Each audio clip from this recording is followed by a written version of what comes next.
Louisiana State Prison, what they call Angola. It's 18,000 acres, so it's the size of Manhattan Island. The population ranges anywhere from around 5,000 to 6,000 men, with a history of being the bloodiest prison in the country for almost 100 years. Over half are murderers, and the rest are rapists and violent offenders. Nancy and I got to go and spend the day at Angola prison, and it was a very, very intense experience. There's over 25 functioning churches on the ground. 25 churches inside Angola. Hearing the gospel, accepting it, giving their lives to Christ, and then realizing, hey, I can have a purpose here. That changed the culture. At the end of that service, when Pastor Ron, he got up there and he's like, okay, here's what I'm going to do. If you need to do business with God, I'm coming right to the back. You get up and follow me to the front. I didn't count, but it was scores and scores and scores of guys. And they're standing there holding hands like little kids. Rarely have I seen an outpouring of response or seeking to respond to God in a church like that. I remember we had a very, very prominent NFL player with us several years ago. After his first visit, he said, these men are so much more free than I am. And you just go look at what God is doing right in front of our eyes. Every human soul and every human heart is of, incalculable worth. The legacy of Angola prison is not the buildings or the seminary or anything else. The legacy of Angola prison is found in the hearts of those men.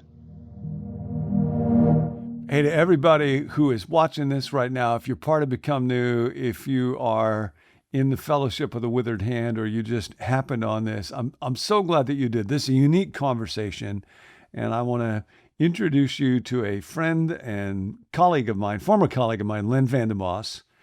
Len and I worked together back in Chicago many, many years ago. He was very young at the time. And then I moved out to California. He is now chaplain of the Buffalo Bills in the National Football League, and hence this garment on my part. If you're not watching, it's got a little buffalo on it. And so we've had lots of different opportunities to interact over the years. But in particular, what I want to talk about is something that we did together just a couple of days ago. And that was to spend the day at Angola prison in Baton Rouge. And it was a very, very intense experience. Nancy and I got to go and be a part of about a 12-hour day at Angola with Len and his wife, Shar, his daughter, Whitney, a number of the players from the Bills and some other folks there. And it is just so impactful on many, many different levels for me that I wanted to share it with all of you. So, Len, first of all, just personally, thank you so much for our friendship, for the way that you have been a deep encouragement for me in painful moments, and for the experience this last weekend coming on today. Yeah, well, thank you, John. I am a card-carrying member of the Fellowship of the Withered Hand, so it's an honor to be on. And it is amazing to me, we spent almost a decade, I think, on staff at church, and yet I think we kind of ran in different circles for the most part. Yet in the last 5-6 years, we've been able to reconnect, and it's taken our friendship to a totally different level. And this past week, being able to spend a day in Angola with you and Nancy was very, very impactful, meaningful for Shar and I. Yeah, we both had the opportunity over these years, especially since Become New, to connect in ways where I needed prayer, and ways where you needed prayer, and to do that for each other. And the work you're doing and the work that I'm doing could intersect in ways that were much deeper than when we were geographically living at the same spot. But this past few days has put that into a whole different level. So I'd love to dive into a conversation around that, Len, and ask by starting you to tell a bit about how did you get involved in this connection, this ministry with Angola Prison. And for folks who are listening right now who may not be familiar with it, could you just describe it and its history a little bit, and then your connection?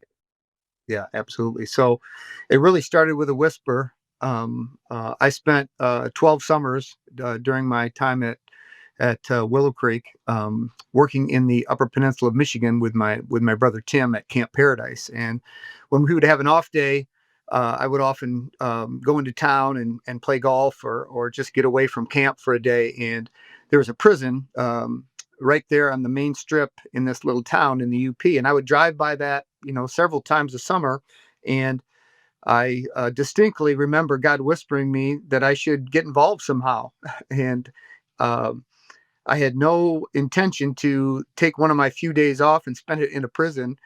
So I successfully ignored that whisper for probably 5 or 6 years until um, a woman at church that we both know told me about what was going on down in Angola with Dad's ministry. I was doing Dad's ministry at camp, and so I ended up having lunch with a guy from Awana. He said, "Hey, we're taking a little vision trip down there. We got a few guys going, a few people, and if you there's an empty seat on the plane if you'd like to join us." And I knew right then I couldn't ignore the whisper any longer, so I got on that plane. Spent 3 days down there. This is in the spring of 2008, and it just inspired me at a time where I really needed inspiration. I was about 15 years into my time at church, um, and just was I had it was a little dry a time for me spiritually, and spending my time down there, I saw God at work in a way that I hadn't seen in a long time, and so that inspiration was really the spark. That's how it started. And to your second question, Angola, the Louisiana State Prison is what they call Angola. It's 18,000 acres, so it's the size of Manhattan Island. Um, it's located about a half an hour north of Baton Rouge, three-sided by the Mississippi River, and it's been that state penitentiary since the early 1900s, with a history of being the bloodiest prison in the country for almost 100 years. Um, the population ranges from anywhere from around 5,000 to 6,000 men. There's no white collar criminals there. Over half are murderers, and the rest are rapists and violent offenders. They're separated in about 5 different camps based on kind of their behavior. So that's where we landed for a few days in the spring of 2008, and I'm so glad I finally to that whisper. Let me just land on that whisper thought for a moment, because I think it's so intriguing. How do we hear from God? How do we get guided by God? People have such different experiences with that. What form did that take for you, that sense of a whisper when you saw? I know the prison you're talking about, Upper Peninsula. I took all 3 of our kids to Camp Paradise, which, by the way, has like no electricity, no hot water. The name Paradise is slightly ironic, but it was a wonderful experience in our family. But I know right where you're talking about. Describe that sense of a whisper for God, and then how did the kind of ignoring it happen?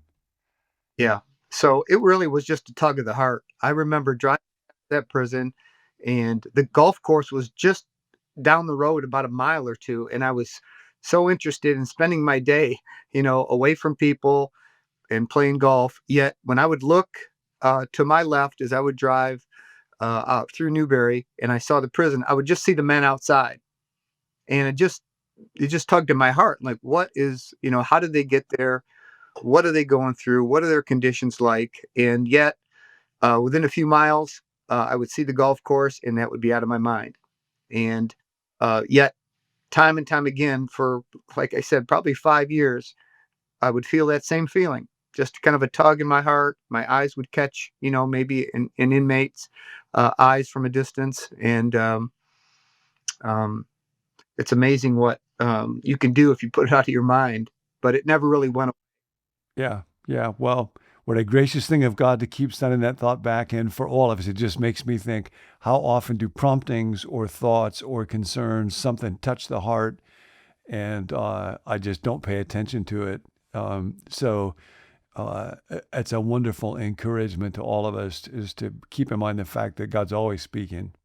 So you go with that first group to Angola. It's got this history. I think it was initially actually a slavery plantation before the Civil War. And so a kind of legacy of lots of pain, darkness. And so, what did you experience when you first went there? And was it what you thought? Was it different? What tugged at you there?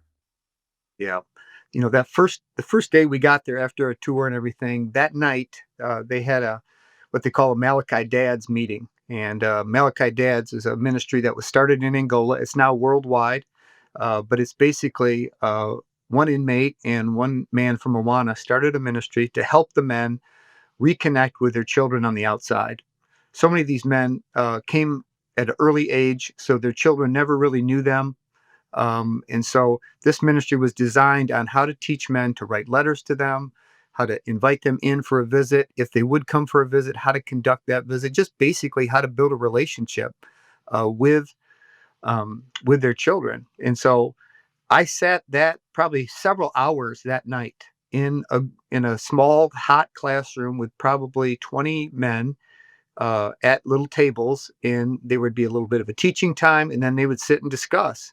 And I just could not um, believe what I was seeing, John, that these guys were engaged in scripture, they were engaged in the community, listening to each other's stories, praying for each other, comparing letters that they were working on.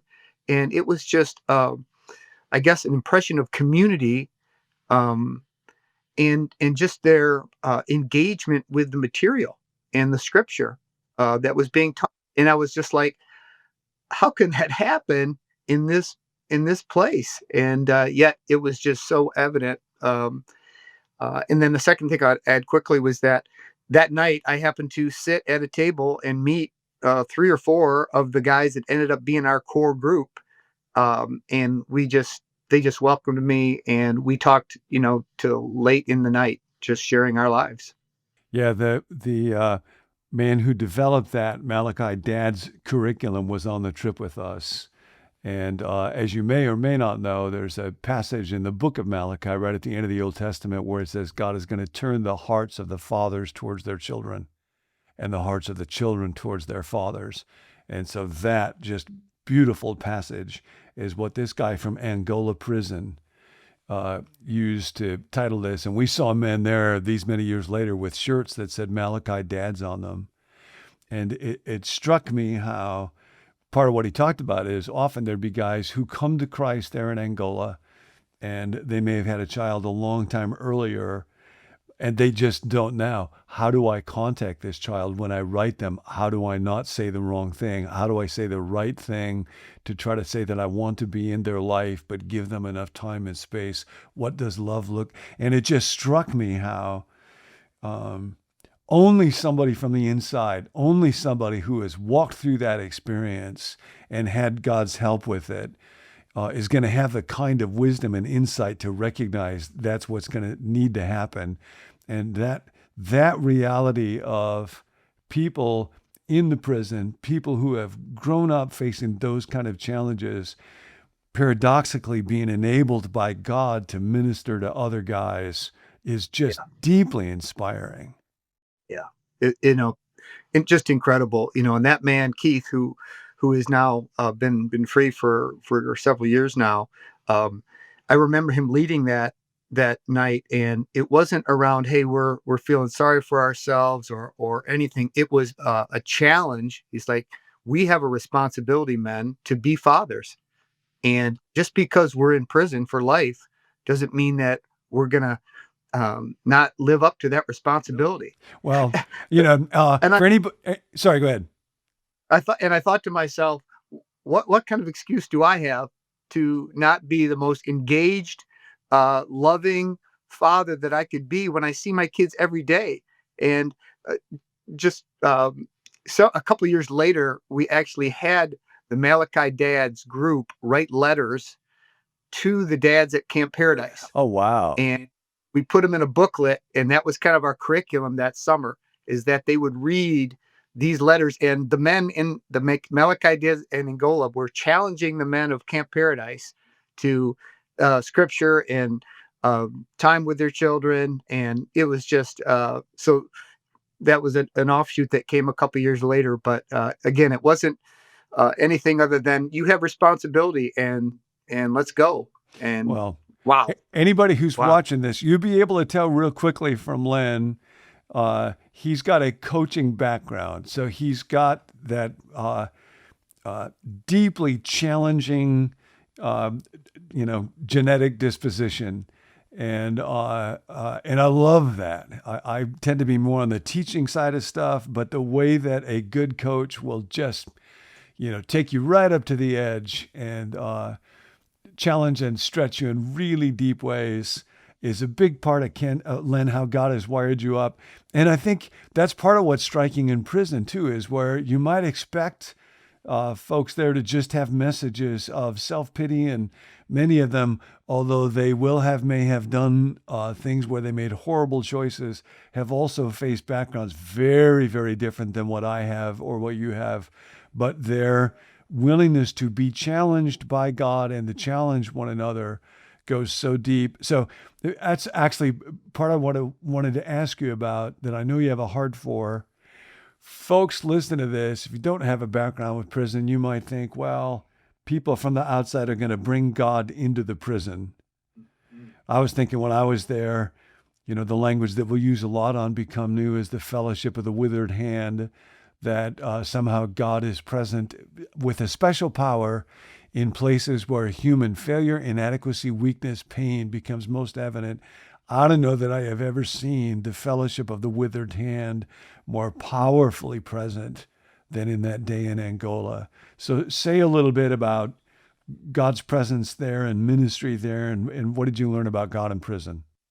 Yeah. Well, to set that up, um, after we'd visited a few times, these 5 or 6 guys that we really developed a deep relationship. And Eric Anderson was a fellow colleague from Willow Creek and a dear friend. And Eric and I really developed it together. But we asked these 5 or 6 guys if we could develop a ministry of our own. And we wrote a proposal, and the warden approved it. And the best thing that Eric and I did was that we gathered these 5 or 6 guys together and said, would you guys steer this ministry? Because what they told us early on is that a lot of people came to visit, and they kind of said, here's how we want to minister to you. And there was a distinct difference between people who came to prison wanting to serve and listen, as opposed to people coming in going, we have kind of an agenda. We're going to check our box. We're going to give you what we think you need. Um, and the smartest thing we ever did was put those guys in charge. And they told us, hey, if you want to develop a ministry and you want to visit, here's what it would look like. And those guys educated us as Eric and I went down there for a whole weekend, and they educated us on how to do ministry. And one of the things they said to us during that first weekend was, don't think you're bringing God in here. God's already here. God's already at work. We actually had another guy who wasn't part of that group, but he saw what we were doing, and he told us, he said, you guys won't be back. He goes, you guys are making all these plans and you think you're going to do all this ministry. You won't be back, in a very cynical way, as he kind of walked by and saw what we were doing. And so we learned quickly that to put them in charge was a really smart move. And I think, to set up all that to say, what I saw in prison was unexplainable apart from God. It was just unexplainable. I would come back from a trip trying to talk to my wife or other people, and it was really hard to explain. I think you maybe sensed a little bit of that too, as you come back and go, apart from God, there is no way that any kind of ministry, fellowship, community, spiritual growth is happening. And so um, I could have read all the books in the world about prison ministry or what happens in Angola, but I saw it. That's what I learned. I saw it. I saw it in the eyes of the men. I saw it in their conversation. I saw how they listened and wanted to serve and pray for me. So what I learned in prison then, as well as this week when we visited, was that it's unexplainable apart from God, and He does just some of His most incredible work, I believe, in the most harshest circumstances. Yeah, And when we got there this week, we did a tour, learned some about the history of Angola, and then just started in walking down death row. yeah, And that's a place where A lot of men may be there for 20 or 25 years, and they're now able to talk with each other, just one cell after another, very, very tight confinement. Um, but the nature of that has shifted. They used to be kept in those cells 23 hours a day. Yeah. 1 hour a Incredible. day to be out. I mean, like an animal in a cage. Yeah. When we first, I mean, until about 5 years ago, that's what the case was. And so we would visit in the past, John, and those doors weren't open. We would have to go on the tier cell to cell.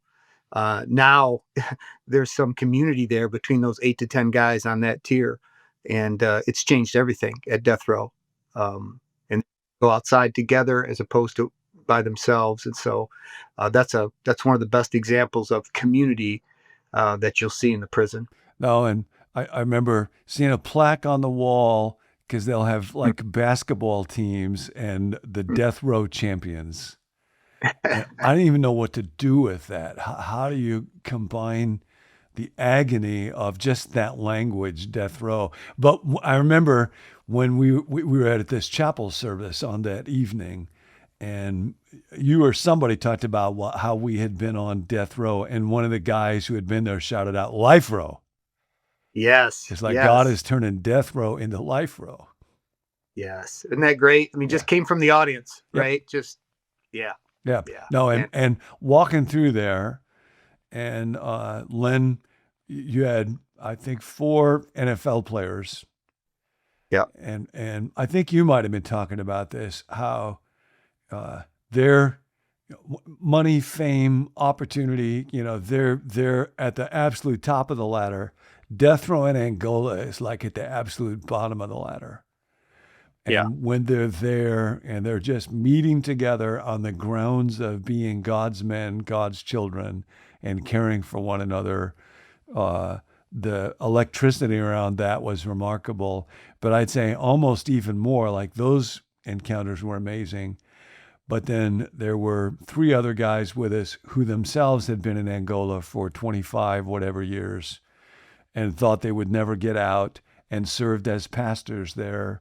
So they spent years and years and years where they were walking around from cell to cell, listening, talking, sharing God, praying for people, trying to breathe life.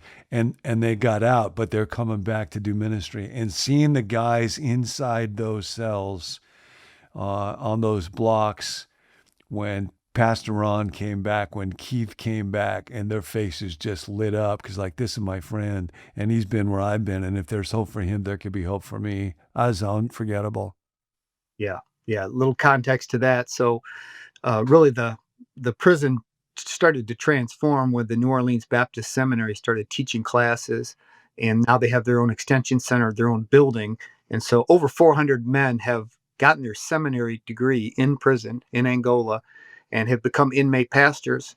Some of them are there, some of them gotten out, some of them have been transferred to other prisons in the state as missionaries, and so the 3 men that we brought back with us were inmate pastors, inmate ministers. And once they achieved that level, as well as many years of having no write ups, they were allowed to travel the prison and go to some of these out camps and death row and Camp J, where they're in confinement because of bad behavior. And these inmate ministers really, God through them, transformed the prison.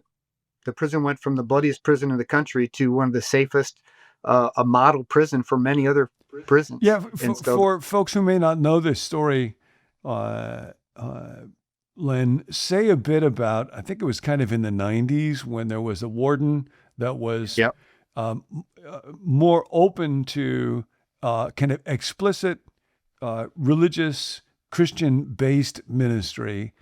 And yeah, partly it was like it had just been, there had been so much pain, difficulty, darkness, scandal, and so attached that the governor was kind of like, well, we need help anywhere we can get it. And right. so it's always hard to know um, what exactly the correct picture of a place like this is. So it's not going to be terribly precise, but the story really is quite a remarkable one. And I think it'd be great for people to hear about that. Yeah. In 1995, Burl Kane became the warden of Angola. And at that point, Angola was the absolute bloodiest prison in the country. Just murder gang warfare, rampant sexual behavior, and so when he became warden, the governor was so embarrassed, as the story goes that Burl has told me, that he said, "You can do whatever you want. You can do whatever you want to try to clean this up. It's an embarrassment to our state." And so Burl, Christian man, he was desperate after about a year trying to fix it. And he reached out to some friends at the New Orleans Baptist Seminary and said, "Would you come in here and just start teaching classes?" And uh, the men showed up, and their hearts were transformed by the gospel of Jesus Christ.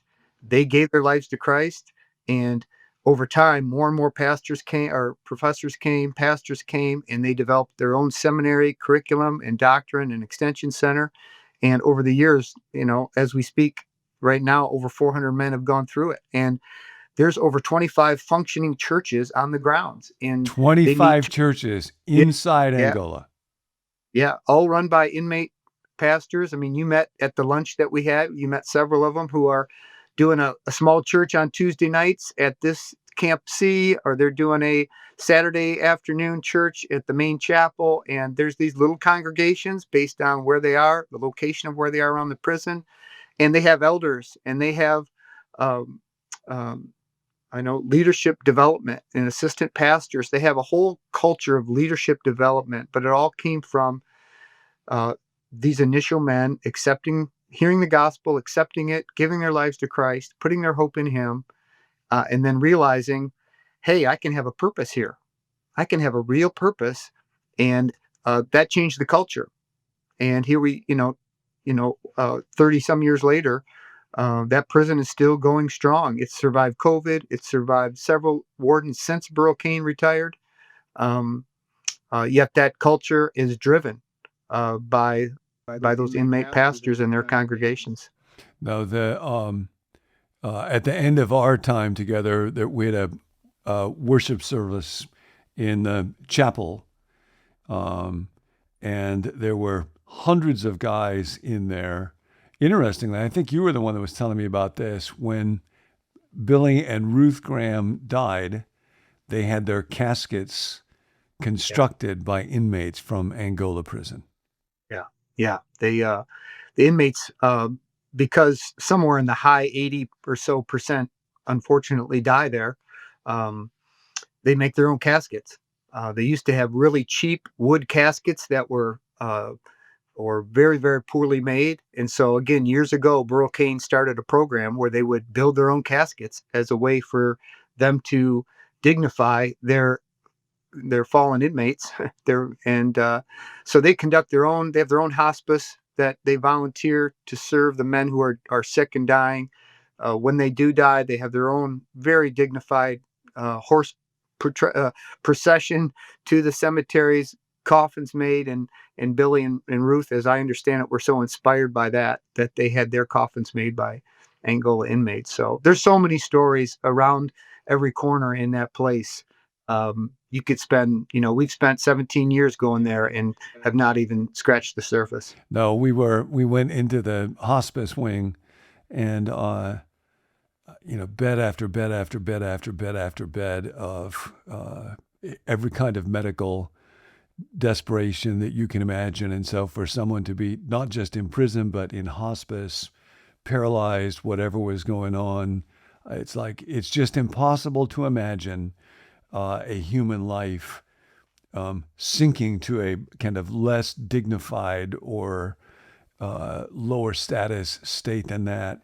And yet going in there to watch the guys gather around the beds and pray for them and talk. And the part of what was so striking to me was the amount of laughter and warmth and joy in greeting.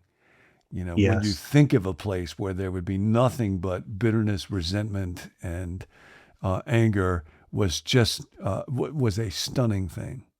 Yeah, unexplainable. If I could go back, you mentioned, bringing NFL players there, and it reminds me of a quote I heard you say many times, a Dallas Word quote about, transformation happens through experience, not just knowledge. So as my wife and I do ministry to the Buffalo Bills and other players in the league, uh, during this little 6-week break we have before training camp, we position this trip during this time to try to get them to um, uh, experience something that's very, very unique.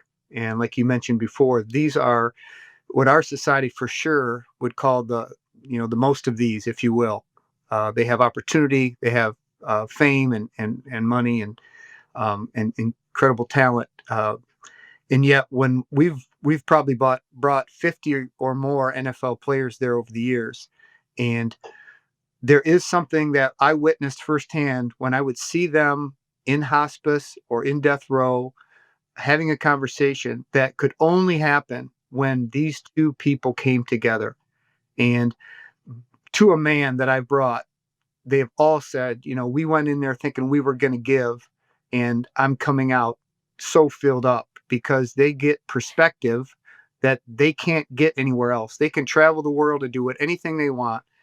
They can't get the perspective and the vision of love and the transformational power of Jesus Christ. They can't get it anywhere like they can get it in Angola.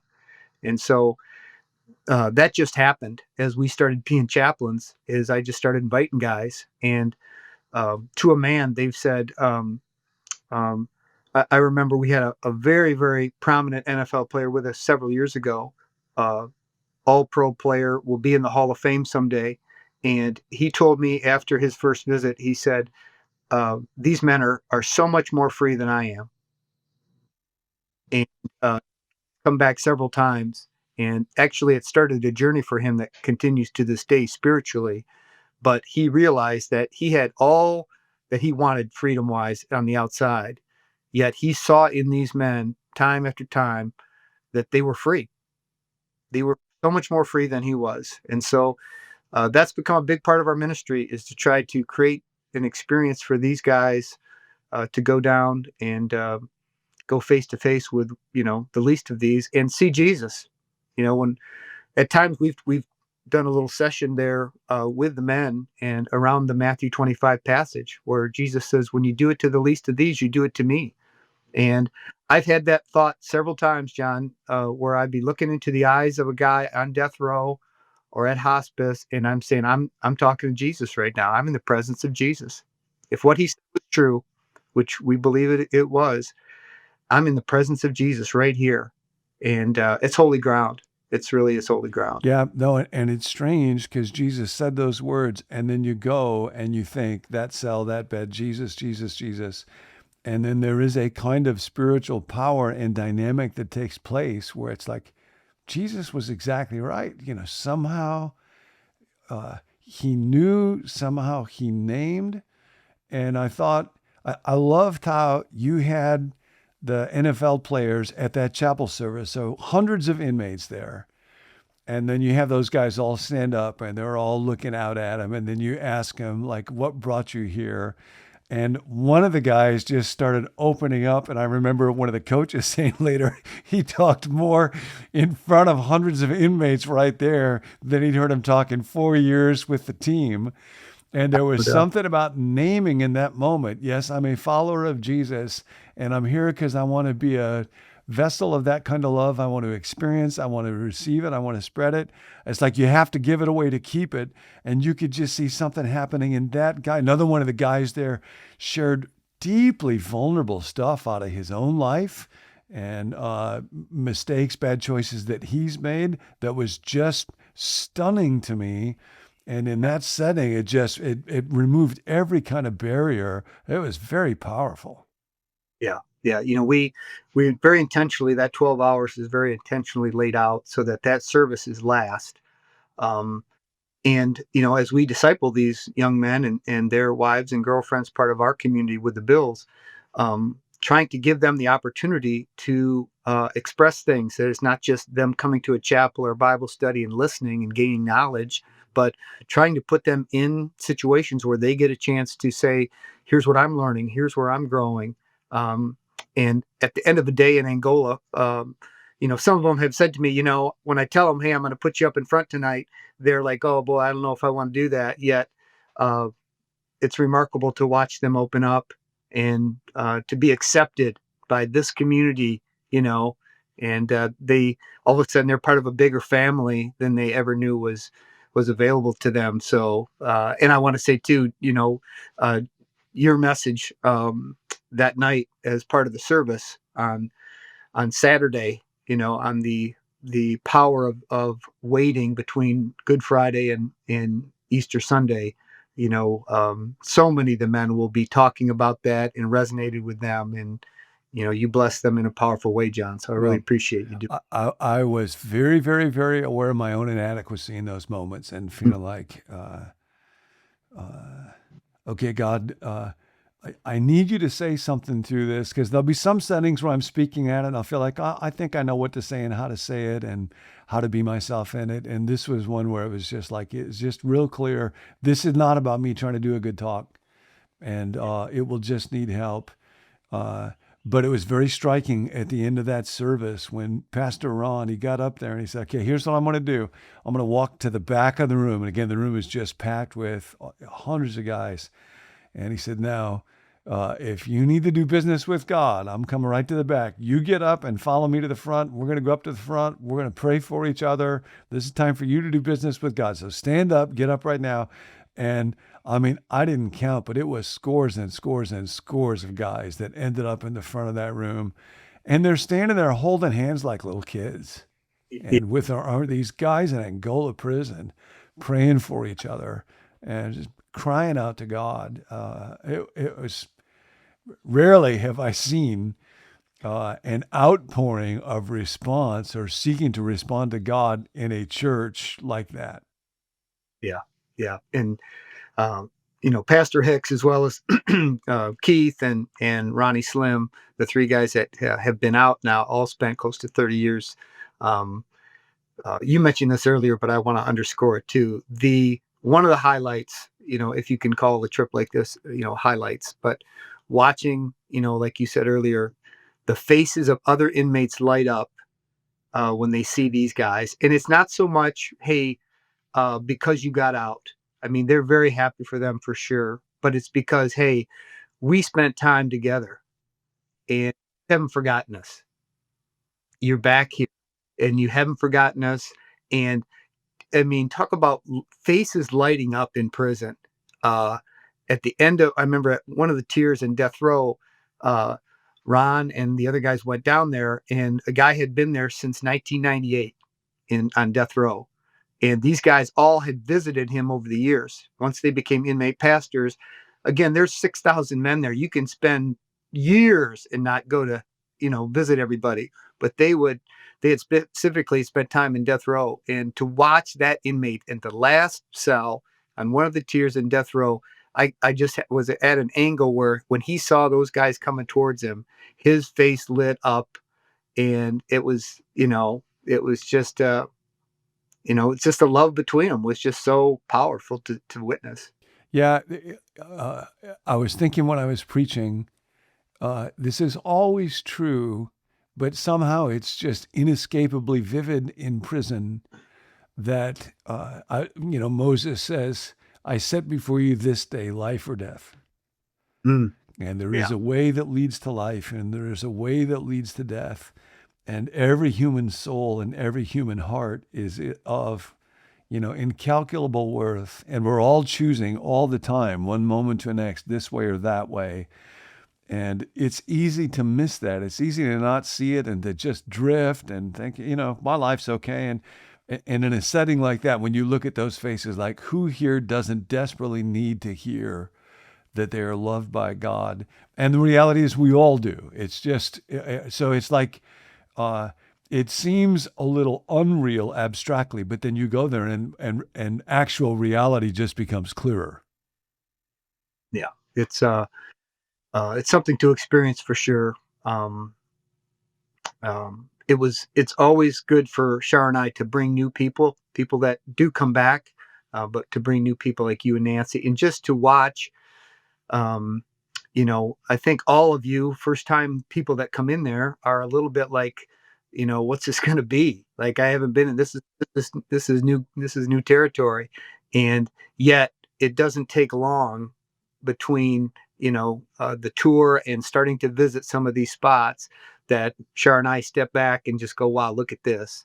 And um, guys kneeling down next to men in hospice who are in really bad shape, and praying for them, talking to them, holding their hands. And you just go, look at what God is doing right in front of our eyes. And the stories are unforgettable. Um, some of them just unspeakably heartbreaking Yeah. or dark, and then other ones of God breaking through, deeply inspiring. So it's all over the map. It's all of the extremes of the human condition. But uh, I think it was like Keith, where the mom of the victim in his situation was so striking, and folks taking a lap when they would come back or something was happening. Just tell a few of the stories, would you? Yeah. I think one of the, when Keith got out, when he was in the process of trying to get out, he was before the parole board, um, and he probably had been in there 25 years. And so I flew down to Angola to sit with him at the parole board hearing, and I was sat right next to him. And it's a daunting experience when the ward's there, the parole board is there, and the amount of effort and time it takes to get in front of the parole board. These 30 minutes or so are, incredibly important to this man's life. Will he die here, or will he have an opportunity to be released? And I was sitting next to him, John, and he would grab my hand, or I would put my hand on his leg or on his shoulder, and he was shaking. He was shaking, knowing that what was at stake. As people, he had a few people speak up on his behalf. The warden spoke up on his behalf. He has an impeccable resume of ministry with Malachi Dads, et cetera, et cetera. But in Louisiana, when they come to those parole board hearings, the victim's family really has the final say, and they have the final opportunity at the end of the hearing to say what they want to say. And oftentimes, if they oppose the release of the inmate, it doesn't matter what his resume was or is. He's going to go right back in. And so, oftentimes, that's what happens, is that they get denied because of the victim opposition. At this particular hearing, after he'd been denied in other hearings, uh, the mother of the victim, who an older lady, um, had the last say, and she got up. And incidentally, she was also shot in this crime years earlier, 25 plus years earlier. She but survived it. Her daughter did not survive it, and so she stood there and really with Keith's, you know, life in his hands, in her hands. She said, "I forgive him, and um, I've come to a point in my life where I believe he has been redeemed, and I want him to have the opportunity to experience life outside." And watching her do that is something I'll never forget. The power of her forgiveness basically set him free. That was one of the most powerful things anywhere I've ever experienced in my life, let alone in my visits to prison. So by far, that's one of the top stories that comes to mind. No, and uh, that was the fruit of many years of decades. It's not like we'll Yeah. sometimes read stories where we just want to hear something bad happen and then forgiveness and then it's all done. It's like it's nowhere near that simple or fast. No, no. And I say, to you mentioned the laps around the chapel on the spectrum. When Ronnie Slim got out, he was really one of the first guys to get out in our group of 5 or 6. And we did a service just like we did this earlier this week, and he came into the service. The chapel was packed, and guys noticed him obviously, and he didn't just come up in front and wave and pray for the group or anything. He started running laps through the aisles, and people were high fiving him and just grabbing him and hugging him. And it was just, several minutes, as I remember it, of just raucous applause. And these They were so happy for Ron.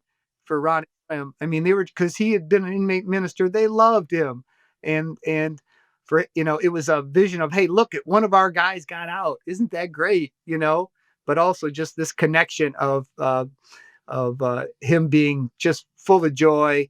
And it was just, he could not just sit down or stand at the front. He had to start running. And that was a great memory too, just to see the community, the love, and that, hey, there's hope. If Ronnie Slim got out, maybe I can get out. Or even if I can't, Ronnie's taking a piece of me out with him. So, so many more stories, but those are a couple. That's like uh, if the people don't shout, the rocks are going to cry out kind of a moment. Exactly. You just couldn't keep it Perfect. quiet. Yeah. Exactly. Yeah. Yeah. Um, how about now? I'm going to have you kind of shift into spiritual coach mode for a moment for people who are listening to this that are part of the Fellowship of the Broken Hand.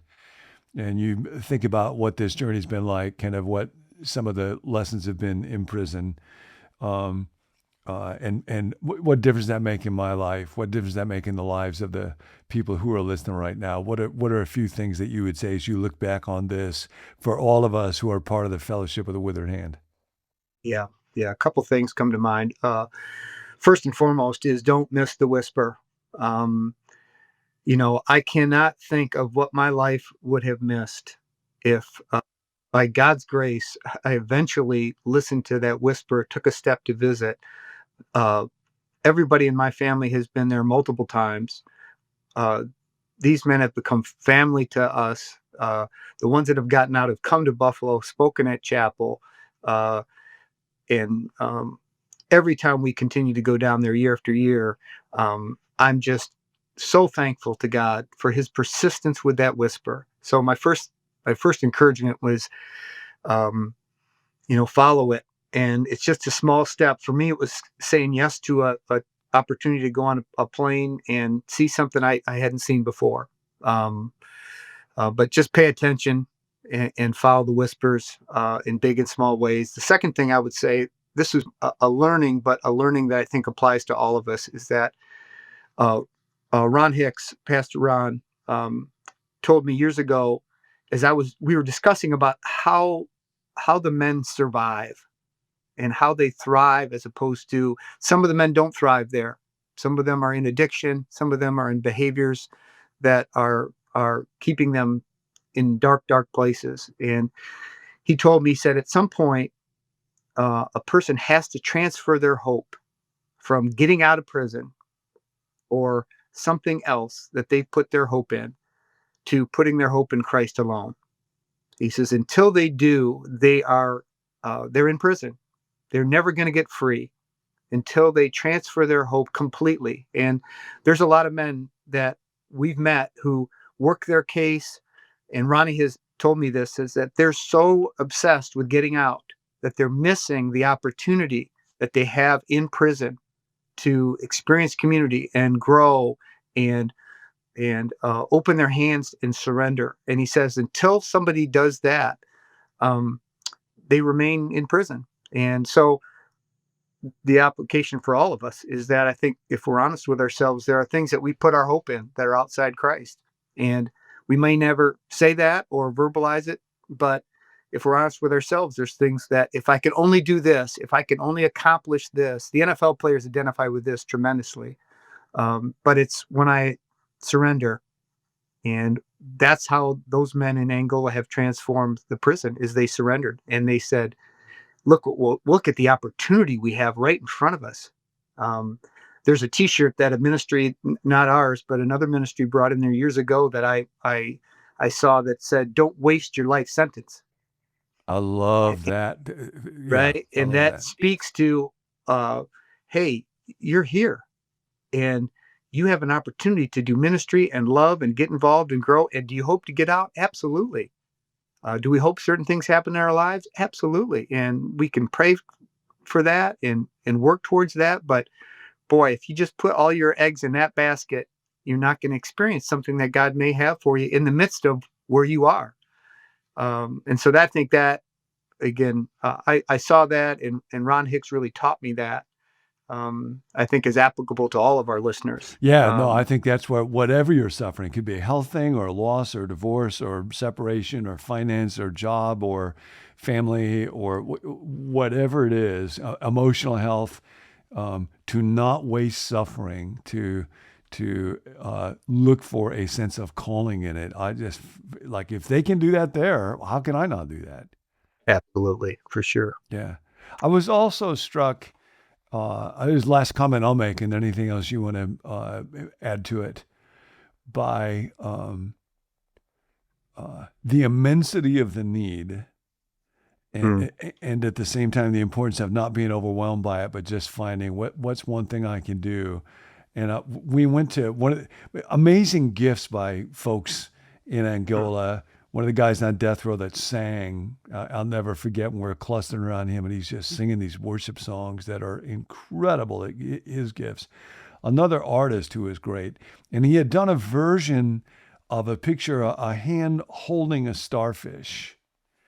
yeah. And it's an old story, being a pastor, that I'd heard 100 times, but it sounded real different there, where a beach is covered with hundreds of starfish, and some kid is picking them up one at a time and throwing in the water. And a guy asks him, "What are you doing?" Throwing the starfish back in the water. Why are you doing that? There's so many of them. You can't make a difference. And then he throws a starfish. I made a difference for that one. And one of the NFL players told that story and couldn't even figure out how to tell it, but the guys are just applauding afterwards Yeah. because it's like, yeah, No, yeah, they know. we know where this is headed. And I Yeah. was struck at uh, the justice issues are so profoundly complicated and deep. Yes. And there Yes. is the victim experience and the importance of that, and the horrifically wrong actions, decisions that often have been made. It's like, that's real, that's got to be dealt with. The complexities of people trying to run a prison and budget issues, and that's very difficult. The racial issues, Mm, lots of research around particularly the death sentence and sentencing in general and how it is discriminately applied. So there's systemic issues there. I remember one of the guys talking about, I hadn't known till we went back there that in Louisiana, they don't actually have parole. yeah. So life sentence is a life sentence unless it gets commuted. And one of the guys had the board voted to commute his sentence. He had an amazing experience at Angola of ministry and rehabilitation, but he still wouldn't be allowed to be out unless the governor signed Yep. off on Yep. what the board had decided. And the governor who was in office said, I can't sign it until after the election, my run for reelection is over, because if I sign it ahead of time, I will never win reelection because I'll be regarded as soft on crime.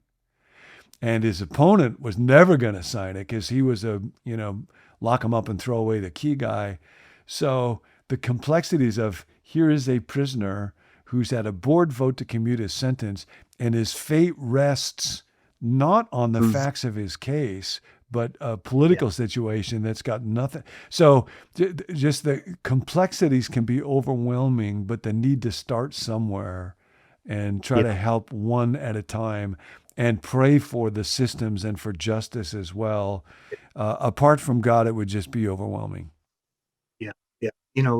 One of the common experiences, emotions that we bring to Angola is being overwhelmed. Just what can I do? Um, where would I even start? And I think honestly, we're all of that when we see need in our world, which is plenty. We It's easy to go. I'm just so overwhelmed by it. I'm not going to do anything. And a quote from Andy Stanley that has resonated with me around this is where he says, "Do for one what you wish you could do for everyone." And that I heard him say that years ago, and that's been very encouraging to me. As when we first started too, we were very overwhelmed at how do we do this, and you could spend years and years in Angola prison and not even scratch the surface of the need of so many of these men. So we've had to say no over the years and say, you know what, I'm not going to get involved in that. There's so many layers, like you said, the political layer and the racial layer, and I wanted to be quick to say too, um, uh, we recognize and honor and pray for, each person in there. There's a victim on the outside, and uh, believe me, listeners, that these men um, are very aware of that themselves. Uh, uh, One of the men I met years ago, I was have a conversation around this, and he referenced, I believe it's Psalm 57, where he says, "A contrite heart I will not despise." God said, "I will never despise a contrite heart." And this inmate taught me that, what these have meant, even though these men are growing in community and have love, and by God's grace, they have each other, and God has done an amazing work in there. In their hearts is a deep contrition and repentance, and the ones that have gotten out, and have been able to reconnect with victims' family, has been some other powerful stories. But we always, whenever we go there, we want to be reminded that there's families on the outside. And for those maybe who are listening to this that have a connection to that side of the equation, we respect that. Um, um, but to your point, we can't allow ourselves to be overwhelmed, and to say, is there something I can do?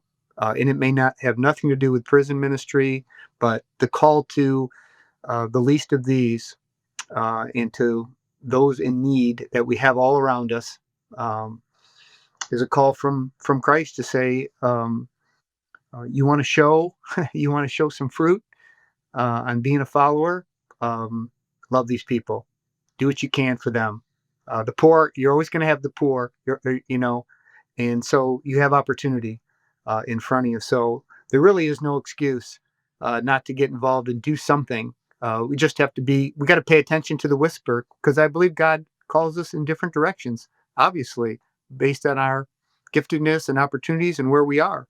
And so to try to step out and meet that need is what we're called to do as disciples. So that's my encouragement to everyone. Well, I'm immensely grateful. I was going to ask you to pray because you're a chaplain, you do that professionally.